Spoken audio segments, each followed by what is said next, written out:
नमस्कार दोस्तों, आज हम लोग रीजनिंग में पहला चैप्टर पढ़ेंगे, एनालॉजी या सादृश्यता परीक्षण।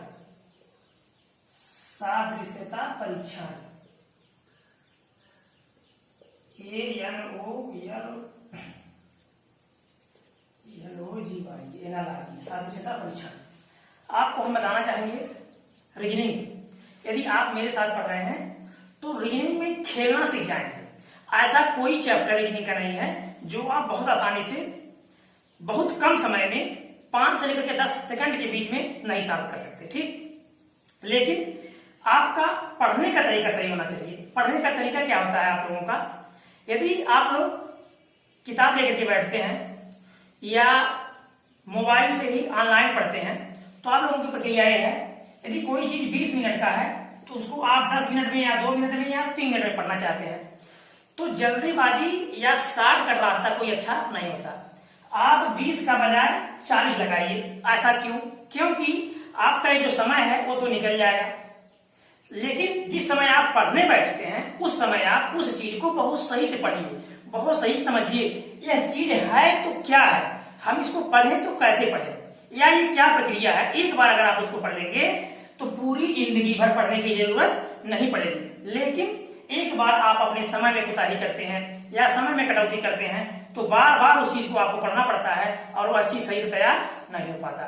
तो हम आप लोगों से ये कहना चाहेंगे कि आप लोग जो भी सब्जेक्ट पढ़िए, रीजनिंग पढ़िए, मैथ पढ़िए या जीएस में कोई भी सब्जेक्ट उठाइए, तो जिस टॉपिक्स को आप पढ़ रहे हैं उसको बहुत सही से पढ़िए। समय आपका 1 घंटा लग जाए, 2 घंटा लग जाए, लेकिन आप एक बार उसको बहुत सही से पढ़ लीजिए। फिर आप एक बार देखिए जो आप पढ़े हैं उसके बारे में गहन अध्ययन कीजिए, उसके बारे में सोचिए कि ये था तो कैसे था, ये हुआ तो कैसे हुआ। फिर ऐसा कोई टॉपिक नहीं है जो आपको समझ में नहीं आएगा, ठीक। तो हम आपका कम समय नुकसान करेंगे, सीधे टॉपिक्स पे चलते हैं। तो रीजनिंग में कुल मान की चलिए कि 17 या 18 टॉपिक्स हैं, 17 या 18 टॉपिक्स हैं। अगर आप एक टॉपिक को 3 दिन पढ़ते हैं तो 17 × 51, अर्थात 2 महीने भी नहीं लगेंगे, अब पूरा रीजनिंग आपका समाप्त हो जाएगा। आज रीजनिंग का महत्व बहुत ज्यादा है। आप यूपीएससी से देखेंगे, आईएएस स्तर की परीक्षा में जो सेकंड पेपर होता है उसमें रीजनिंग का महत्व बहुत ज्यादा है। जो सेकंड पोर्शन है उसमें क्वालिफाई मात्र है, लेकिन उसमें रीजनिंग का महत्व बहुत ज्यादा है। यदि आप इसमें क्वालिफाई नहीं करेंगे तो फिर आगे की परीक्षा में नहीं बैठ पाएंगे। इसी तरह से अन्य परीक्षाओं में देखेंगे तो 50% से लेकर के 25% से लेकर के 50% तक रीजनिंग का महत्व है। लेकिन आप लोगों के या जो भी लोग असफल होते हैं तो कुछ लोगों को अगर मान लीजिए तो रीजनिंग में विशेष रूप से ध्यान नहीं देते, और जब परीक्षा देकर के आते हैं तो कहते हैं हमारा तो ये गड़बड़ हो गया या वो गड़बड़ हो गया। ऐसा क्यों कहते हैं? क्योंकि वो पहले से इसको एवॉइड कर देते हैं, सही से ध्यान नहीं देते हैं। तो जो टॉपिक्स में आपकी पहुंच है तो बहुत सही से जानिए, यदि नहीं पहुंच है तो भी थोड़ा जानने का प्रयास कीजिए, क्योंकि जिस चीज को आप जान जाएंगे वह चीजें आपके लिए आसान हो जाएगी। उदाहरण के लिए आपको 17 चैप्टर पढ़ना है, मान लीजिए यदि आप एक चैप्टर पढ़ दिए तो आपको बचा कितना? 16 बचाना है। अब 17 पढ़ने की जरूरत नहीं है, 2 पढ़ दिए, कितना बच गया? 15 बचा। इस प्रकार से जो चीजें पढ़ दी जाती हैं वो धीरे धीरे क्या होती है, धीरे धीरे कम होती चली जाती है, ठीक। अब हम चलते हैं टॉपिक पर। तो रीजनिंग में आपके लगभग 50% प्रश्न जो अंग्रेजी का वर्णमाला है,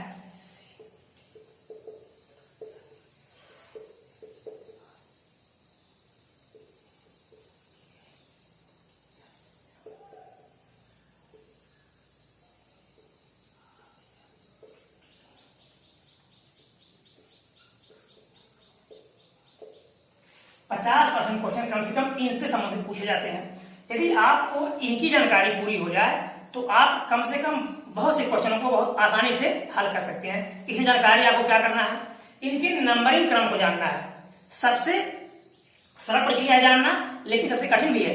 जब तक आप इस प्रक्रिया को नहीं जानेंगे तब तक आपके लिए बहुत कठिन है, लेकिन जिस दिन जान गए उस दिन बहुत आसान हो गया। जानना क्या है, जैसे ए का नंबरिंग सिस्टम में पहले स्थान आता है, इसका मतलब हो गया 1, बी का 2, सी का 3, 4, 5, 6, 7, 8, 9, 10, 11, 12, 13, 14, 15, 16, 17, 18, 19, 20, 21, 22, 23, 24, 25, 26। इस तरह से आपको एक दिन में एक दिन में चाहे आप 1 घंटा लगे, 10 मिनट लगे, 20 मिनट लगे, ये पूरा चीज आप रट डालिए, ठीक, याद कर डालिए। इस चीज को आपको रटना है, याद करना है। मन में सोचिए, P का मान 16, Q का मान 17, R का मान 18, K का मान 11, L का मान 12, Z का मान 26, D का मान 4, F का मान 6, G का मान 7।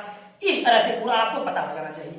जिस दिन ये पता हो गया उस दिन आपका 50% रीजनिंग हल हो गया, ठीक। तो आपको तो पहले ये जान लेना है कि A का मान कितना होता है, A, यानी इसका जो स्थानीय मान या जो क्रम है इसका व्यवस्था में कितने नंबर पे आता है, 1, B 2, C 3, D 4, E 5, F 6। इस तरह से एकदम कुछ करने की जरूरत नहीं है, बस एकदम क्रम से आपको कॉपी में पहले लिख लेना है।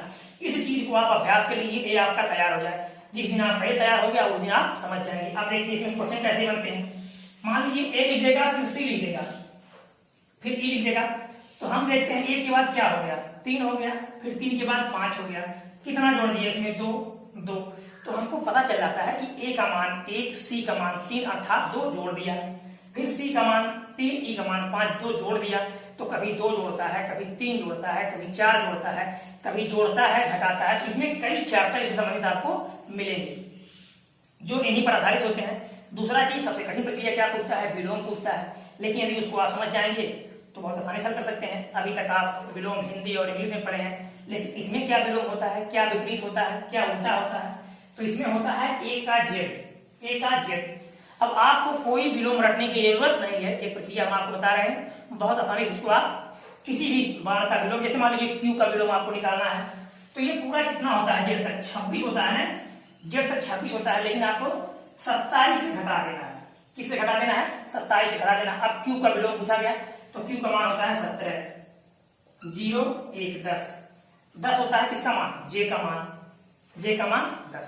इस तरह से आप 27 से घटाएंगे, सीधा उसका विलोम आ जाएगा, कुछ करने की जरूरत नहीं है, आप मन में ही उसको हल कर सकते हैं। इस प्रकार से जो यदि प्रश्न को याद रहा है तो उसको आप आसानी से हल कर सकते हैं। मान लीजिए K का विलोम क्या होगा, तो 27 से आप 11 घटा लीजिए, 27 से 11 घटाएंगे 6, 1 16, इसको आप मन में घटा सकते हैं, 16 16 T का मान होता है। इस प्रकार से आप 27 से घटाएंगे तो विलोम आपका सामने आ जाएगा। नहीं तो आगे हम आपको एक ट्रिक बता देंगे, लेकिन ट्रिक से अच्छा ये है कि ऐसी प्रक्रिया हो जो बिना ट्रिक का एकदम आसानी से याद हो जाए, वो सबसे अच्छा हम मानते हैं, और आप लोगों के लिए भी अच्छा हो सकता है, ये हमको पूरा विश्वास है, पूरा भरोसा है, ठीक। तो ये आप पहले इसको याद कर लीजिएगा। अब आते हैं हम प्रश्नों को लेकर के।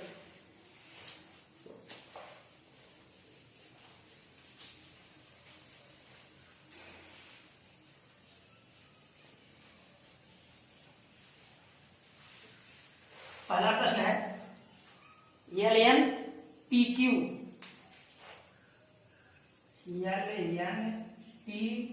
अनुपात ACEF समानुपातिक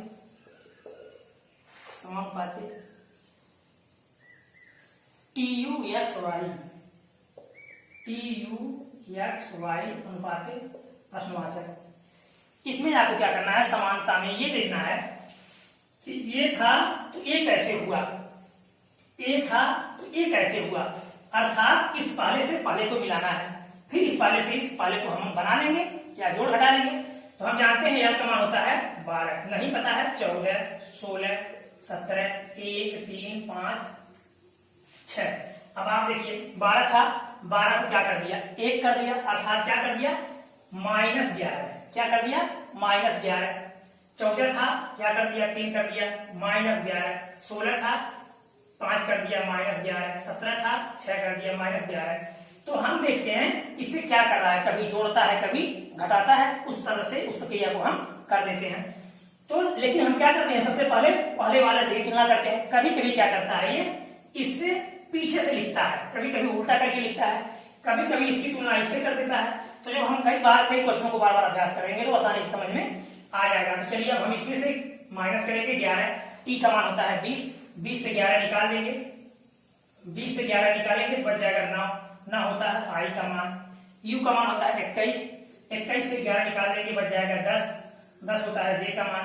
X का मान होता है 24, 24 से 11 निकाल देंगे तो बच जाएगा 13, M का मान होता है 13। Y का मान होता है 25, 25 से 11 निकाल देंगे तो बच जाएगा 14, 14 होता है N का मान। IJMN अर्थात इसका विकल्प सी सही है। ठीक, क्या सही है? विकल्प सी सही है। अगला प्रश्न देखेंगे।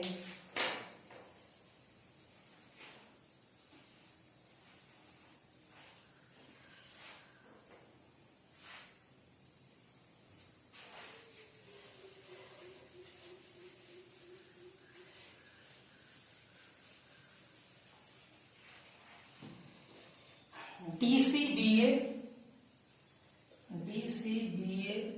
अनुपाते WX YZ समानुपाते प्रश्नवाचक अनुपाते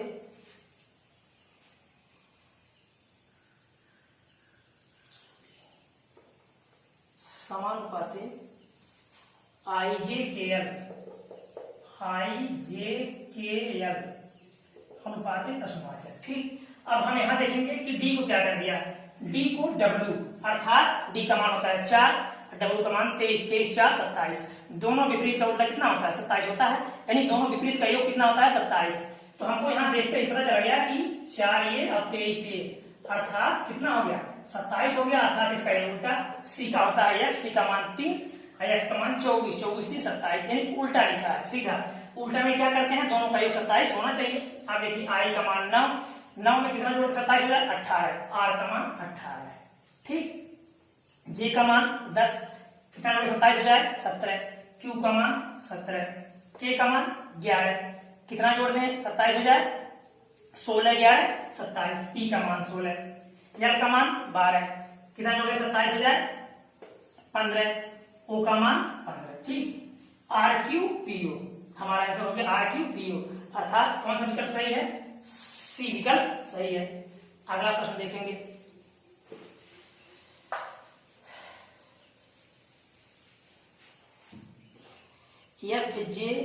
FJSP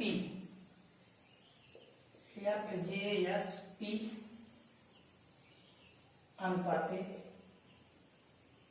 DLQR समानुपाते GMIL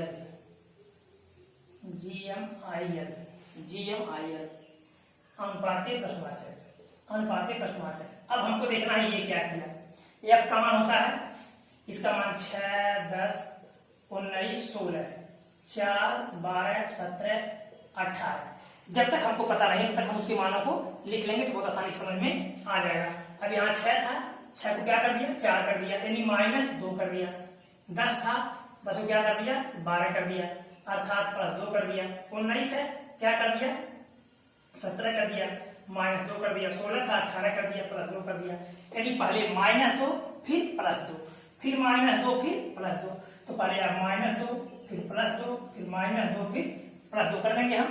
अब देखिए जी का मान होता है 7, 7 से 2 निकाल लेंगे बच जाएगा 5, ई का मान होता है 5, फिर यम का मान 13, 13 में 2 जोड़ देंगे तो 15, ओ का मान होता है 15, आई का मान 9, 2 निकाल देंगे तो 7, जी का मान 7, यल का मान होता है 12, 2 जोड़ देंगे तो 14, यल का मान 14, यानी EOGN, अर्थात हमारा विकल्प ए सही है, विकल्प ए सही है। ठीक, अगला प्रश्न देखेंगे।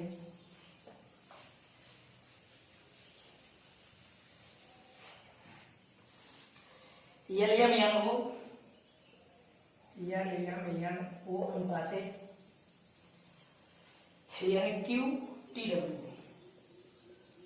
NQTW समानुपाते GHIJ अनुपाते प्रश्नवाचक। अब हम देखेंगे ए था तो फिर क्या कर दिया। तो यल का मान 12, एम का मान 13, एम का 14, ओ का 15, एन का 14, क्यू का 17, टी का 20, डब्ल्यू का 23, जी का 7, एच का 8, आई का 9, जे का 10। अब हम देखेंगे यल का मान कितना था? 12, 12 को क्या कर दिया? 14 कर दिया, अर्थात कितना जोड़ दिया? 2 प्लस कर दिया। तो पहले 2 प्लस कर दिया, फिर 13 था, क्या कर दिया? 13 को 17 कर दिया, प्लस 4 कर दिया, फिर 14 था 20 कर दिया, प्लस 6 कर दिया, फिर 15 था, क्या कर दिया? 23 कर दिया, 15 8 23, यानी 2 4 6 8, इस तरह से प्लस कर दिया। उसी तरह से हम इसमें 2 4 6 8 प्लस कर देंगे, इसमें 2 4 6 8 इस तरह से हम प्लस कर देंगे। तो 7 2 9, आई का मान 9, 8 4 12, यल का मान 12, 9 6 15, ओ का मान 15, 10 8 18, आर का मान 18, आई एल ओ आर। तो कोई प्रश्न जब आप बार बार अभ्यास करेंगे तो आपको देखते ही पता चल जाएगा कि इसका उत्तर क्या हो सकता है। ठीक, इसलिए मेरे साथ पढ़ रहे हैं तो आप बार बार अभ्यास करते रहिए। कोई चीज किसी की क्षेत्र में आप कमजोर नहीं रहेंगे और आपका कंपटीशन आसानी से निकल जाएगा। अर्थात इसका विकल्प हाँ ये सही है, इसका विकल्प ये सही है। अगला प्रश्न देखेंगे।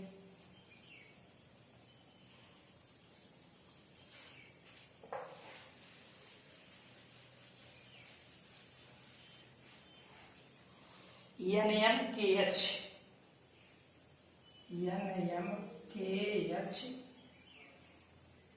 अनुपाते HIKN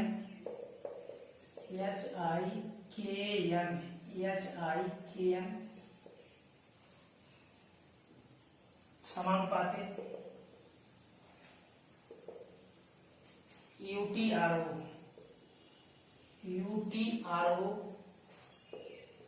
अनुपातिक प्रश्नवाचक। अब हम देखेंगे NH, यहां हम देख रहे हैं H यहां मिल रहा है, N यहां मिल रहा है, अर्थात दो बारों को ऐसे ही रख दिया। ठीक, यहां देखिए आप H को ऐसे ही रख दिया, अर्थात H को यहां कर दिया और N को यहां कर दिया। यानी जो पहले था उसको क्या कर दिया, पहले वाले को लास्ट में कर दिया और जो लास्ट में था उसको पहले कर दिया। दोनों बार तो हमको देखते ही पता चल गया कि पहले वाले को लास्ट में कर दिया और लास्ट वाले को पहले कर दिया। आप फिर देखेंगे हम के जो दूसरे नंबर पर था इसको दूसरे नंबर पर ही रख दिया। ये था एम का मान था 13 को क्या कर दिया, आई कर दिया। ये जो 13 था एम का मान 13 को क्या कर दिया, आई का मान 9 यानी -4 कर दिया। ठीक, -4 कर दिया। तो हम क्या करेंगे, जो पहले है उसको लास्ट में रखेंगे। अब हम पहले वाले को लास्ट में रख दिए, आज ये है इसको है इसको हम पहले कर दिए। यहाँ देखिए जो एच था इसको क्या कर दिया, पहले कर दिया। तो यहाँ जो वो है उसको हम पहले कर देंगे और जो पहले है उसको लास्ट में कर देंगे। अब यहाँ जो दूसरे नंबर पर था के, ये लास्ट से कितने नंबर पर है, लास्ट दूसरे नंबर पर है, तो आर को हम यहाँ कर देंगे। अब हमारा बचा है टी, यहाँ देखिए एम, तो एम से 4 माइनस ये आई कर दिया। तो उसी तरह से हम टी का मान होता है 20 से 4 माइनस कर देंगे, बच जाएगा 16, हो जाएगा पी, OPRU अर्थात हमारा विकल्प सी सही है। ठीक, इस प्रकार से जब देखेंगे तो समझ में आ जाएगा कि क्या प्रक्रिया कर रहा है। अगला प्रश्न देखेंगे। 91 43 अनुपाते 99 63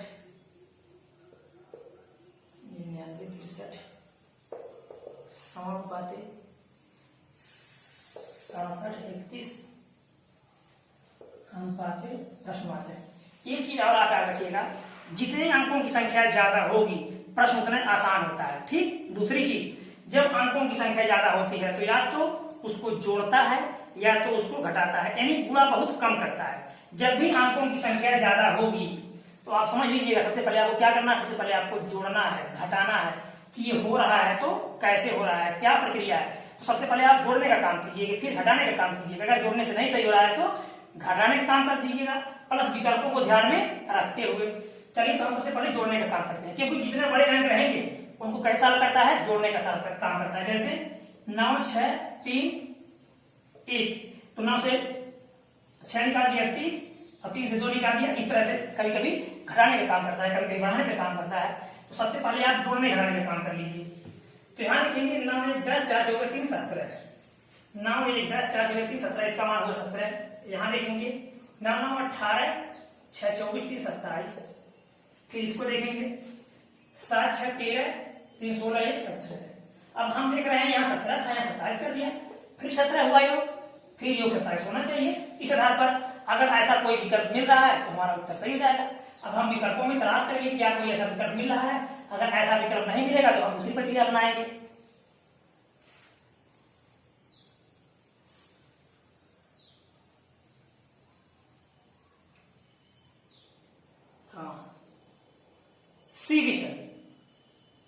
सी विकल्प का योग हो रहा है 27, अर्थात 27 सी विकल्प का योग हो रहा है। तो हमारा उत्तर क्या आ गया? 27 हमारा उत्तर हो जाएगा। लेकिन ऐसा संख्या को देखना है जिसका योग 27 हो जाए। तो सी विकल्प का योग कितना हो रहा है? 27 हो रहा है। हमारा उत्तर 27 हो जाएगा। अगला प्रश्न देखेंगे।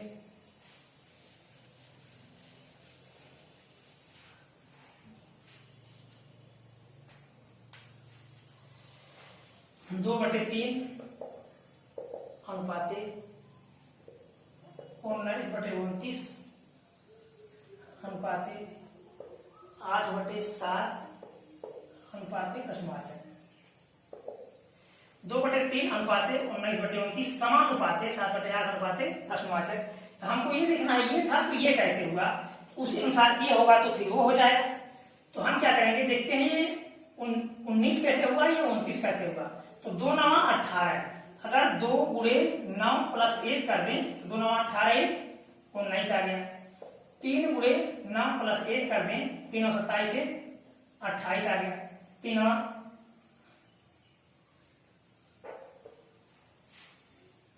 ये 29 है, 3 9 27 1 28 हो रहा है, यहाँ 29 है। ये प्रक्रिया नहीं चलेगी। ठीक, ये प्रक्रिया नहीं चलेगी। तो हम कोई दूसरी प्रक्रिया देखेंगे, क्योंकि रीजनिंग किसी को याद नहीं रहता, सिर्फ क्या करना होता है, थोड़ा तर्क लगाना होता है कि ये कैसे प्रक्रिया हो रही है। तो अगर 2 का पारा हम 10 बार पढ़ दें, 2 दहाई 20 माइनस 1 बराबर 19, 3 दहाई 30 माइनस 1 बराबर 29। तो हम 10 बार देखते हैं। तो 8 दहाई 80 और माइनस 1 बराबर 79, 7 दहाई 70 माइनस 1 बराबर 69। अभी देखना अभी विकल्प में ये है तो तुम्हारा उत्तर सही है। हाँ, 79 विकल्प सी, आपका विकल्प सी सही है, 79/69। ठीक, अब अगला प्रश्न देखेंगे।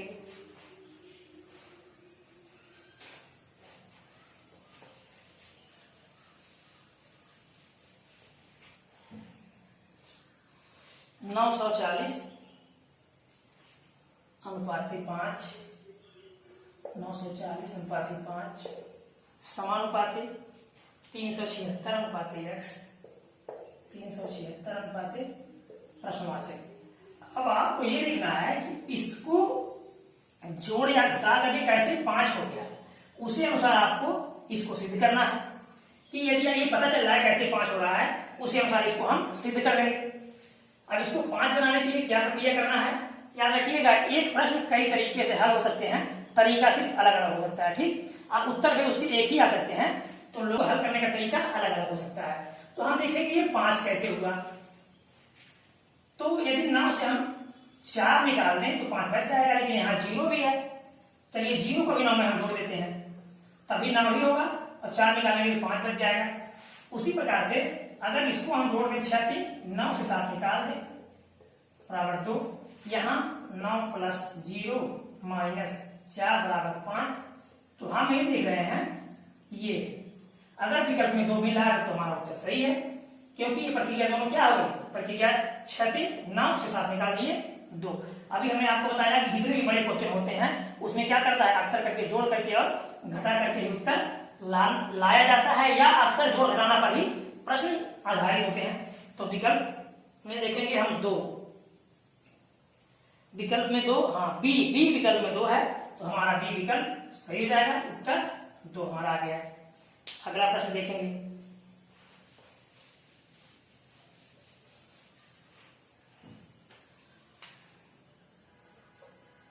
4 अनुपाते 36 समानुपाते प्रश्नवाचक अनुपाते 49। इसको आप बताइए। बहुत आसान प्रश्न है, इसको आप बताइए, बहुत जल्दी बताइए, 10 सेकंड के अंदर, 10 सेकंड नहीं 2 सेकंड के अंदर। ठीक, चलिए बहुत अच्छा। अब हम देखते हैं ये क्या कर दिया, 4 का वर्ग कर दिया। अब किस संख्या का वर्ग करने से 49 हो जाए, तो यदि हम 7 का वर्ग करते तो हमारा उत्तर 49 आ जाएगा। इस प्रकार उत्तर क्या आ गया हमारा 7 विकल्प में, हाँ बी विकल्प में 7 है, बी विकल्प में 7 है, तो हमारा उत्तर 7 हो जाएगा। ठीक, अब अगले भाग में मिलेंगे। वीडियो अच्छा लगा होगा तो लाइक कीजिएगा, सब्सक्राइब कीजिएगा, दोस्तों को शेयर कीजिएगा। धन्यवाद। अंत में कहना चाहेंगे, बार बार अभ्यास कीजिए, कोई चीज कठिन नहीं है। यदि आप बार बार अभ्यास करेंगे तो बहुत आसानी से उसको हल कर सकते हैं।